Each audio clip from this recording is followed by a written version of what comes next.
Hello my dear followers, मैं astrologer रूपा आनंद और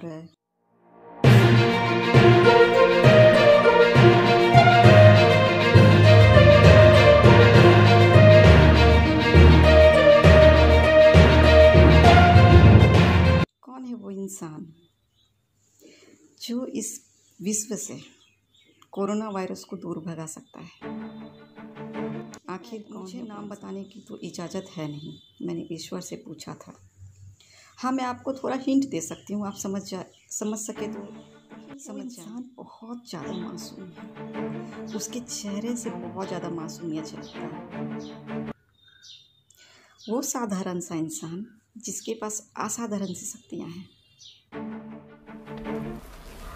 Asia के किसी देश, संभवतः भारतवर्ष में, एक नम्र ग्रामीण परिवार में एक महान आत्मा ने जन्म ले लिया है। उनके पास ऐसी शक्तियां हैं, इस तरह की असाधारण सी शक्तियां हैं।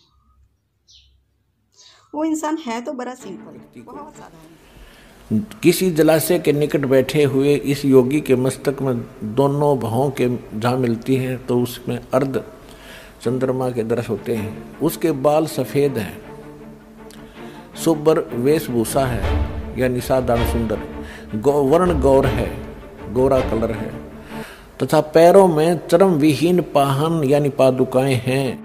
वो साधारण सा इंसान जिसके पास असाधारण सी शक्तियां हैं। वो साधारण सा इंसान जिसके पास दैविक शक्तियां हैं। वो साधारण सा इंसान जिसके गुस्से बहुत दयालु भी है। वही एक इंसान है जो इस कोरोना वायरस को, जो कि पूरे विश्व में तहलका मचाया हुआ है, दूर भगा सकते हैं अपनी शक्तियों से, अपनी दैविक शक्तियों से। और वह व्यक्ति मानव इतिहास का सबसे महत्वपूर्ण व्यक्ति बनेगा। उसे जनता का इतना बड़ा समर्थन प्राप्त होगा कि आज तक किसी को नहीं मिला है।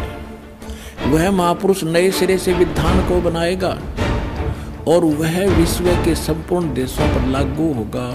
उसका एक झंडा होगा। उसकी वही एक इंसान है जो कोरोना वायरस को दूर भगा सकता है। ढूंढिए उसे, आप सबके बीच मौजूद है। हो सकता है आपने उनसे कभी बातें भी की हैं, हो सकता है आप लोगों में से किसी ने उनसे मिला भी है। वो आप सबके बीच मौजूद है। वह अवतार जिसकी लोग प्रतीक्षा कर रहे हैं वह 20 वर्ष का हो चुका है। दास का जन्म 8 सितंबर 1951 को हुआ था। मुझ दास का जन्म तो 7 सितंबर 1971 को दास पूरा 20 वर्ष का हो गया। 8 सितंबर को 21वां वर्ष लग गया। वह एक अनजान सा इंसान नहीं है कि आप उसे नहीं जानते हो। आप जानते हो उसे, आप उसका नाम भी जानते हो। ढूंढिए उसे, आप सबके बीच मौजूद है वो इंसान।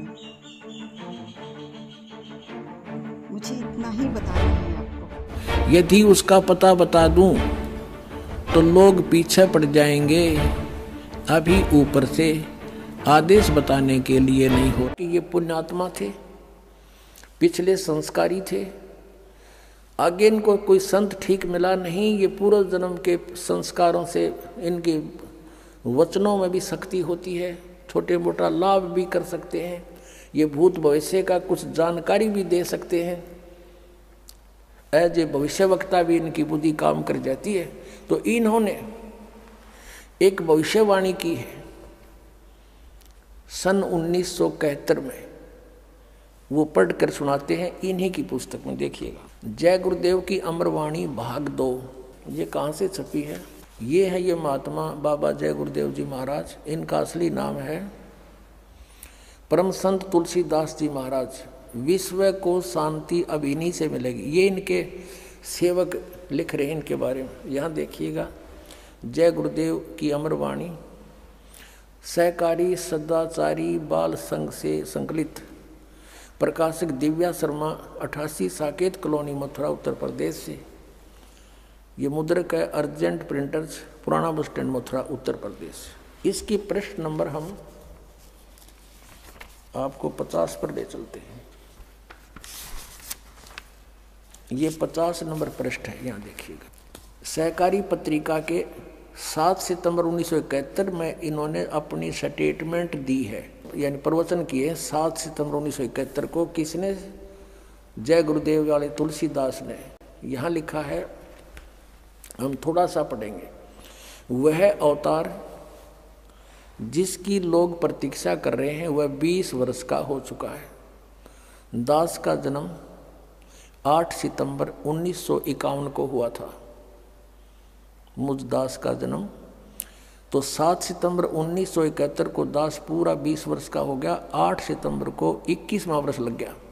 अब ये क्या कहता है कि वह अवतार जिसकी लोग प्रतीक्षा कर रहे हैं वह 20 वर्ष का हो चुका है।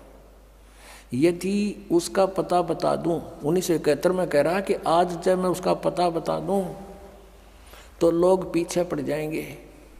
अभी ऊपर से आदेश बताने के लिए नहीं हो रहा है। मैं समय का इंतज़ार कर रहा हूं और सभी महात्माओं ने समय का इंतज़ार किया है। समय आते ही सबको सब कुछ मालूम हो जाएगा। 7 सितंबर 1971 को ये स्टेटमेंट है। अब इसी के 59 पृष्ठ पर चलते हैं। 59 पृष्ठ पर ये 28 अगस्त 1971 की स्टेटमेंट है सहकारी पत्रिका में।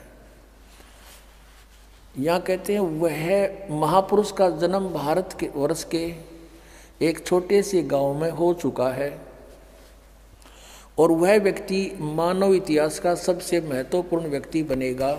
उसे जनता का इतना बड़ा समर्थन प्राप्त होगा कि आज तक किसी को नहीं मिला है। वह महापुरुष नए सिरे से विधान बनाएगा और वह विश्व के संपूर्ण देशों पर लागू होगा। उसका एक झंडा होगा, उसकी एक भाषा होगी। अपनात्माओं, इस दास के अतिरिक्त यदि ये भविष्यवाणी किसी और पर फिट हो जाए तो दास ने बता दियो मैं भी थारे साथ वहीं चल पड़ूंगा और तुम भी सारा वहीं ले चलूंगा। भाई ठीक है, हमने कल्याण करवाना है, कितने हो जाओ हमारा। ये ज्ञान और ये समाधान इस 21 ब्रह्मांड में अपने मिल जा और ये सारे भविष्य वक्ताओं की वाणी फिट हो जा तो दास भी उसके समर्पित हो जाएगा। दास की प्रार्थना है कि समय खोन का नहीं है। इतने प्रमाण दे रखे परमात्मा ने और फिर भी इनकी आंख नहीं खुलती तो भाई घनी बांग पी रखी है काल के कुएं की। अपनात्माओं, यदि इस तुलसी साहिब जी, तुलसीदास जी जो जय गुरुदेव के पंथ के मुखिया हैं, इनकी उस समय 1971 में दिव्यदृष्टि काम कराई थी, इनकी बैटरी चार्ज थी और अब ये फ्यूज होगी क्योंकि इनकी कमाई खत्म होगी। किसी आशीर्वाद देकर इतने जीवों को बांट दिया, अपनी जितना चौनी ले रहे थे वह खत्म करी। यदि आज इनकी दिव्यदृष्टि काम करती है, कर रही है, तो ये बता देना चाहिए कि वो संत ये है। सब इतिहास आपके सामने रख दिया और वो समय दूर नहीं, क्योंकि 600 वर्ष पहले परमात्मा ने कहा था कि धर्मदास कहते हैं कलयुग बीते 5505 और तब मेरा वचन होगा साचा। अब 5505 वर्ष कलयुग बीत चुका है। अब उससे आगे चल पड़े, क्योंकि सन 2001 में 5505 हो जाते हैं और उस समय से ही ये हमारी 2001 में दास ने सब सदग्रंथों के अंदर परमात्मा की महिमा को ढूंढा, खोजा और आपके रूबरू करा दिया। और फिर कहा कि पूरे विश्व में धर्मदास एक कबीर परमेश्वर ही रहेगा और पूरे विश्व में शांति छावेगी। इस माया की दौड़ खत्म हो जाएगी, क्योंकि एक ऐसा विधान बनेगा वो वैसे किसी पर कोई थोपा नहीं जाएगा। ज्ञान से आपको समझ में आएगा कि हम किस लिए सारा जीवन व्यर्थ करते हैं कोठी महल बनाने में।